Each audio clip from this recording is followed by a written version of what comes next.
ഗുരുവായൂർ സത്യാഗ്രഹം.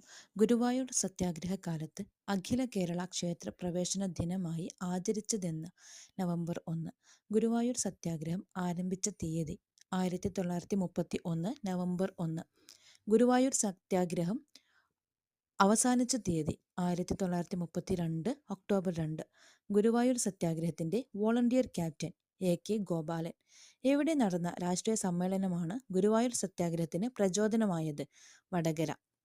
ഗുരുവായൂർ സത്യാഗ്രഹവുമായി ബന്ധപ്പെട്ട് കേളപ്പൻ നിരാഹാരം ആരംഭിച്ചത് എന്നാണ്? 1932 സെപ്റ്റംബർ 21. ഗുരുവായൂർ സത്യാഗ്രഹത്തിന് നേതൃത്വം നൽകിയത് കേളപ്പൻ.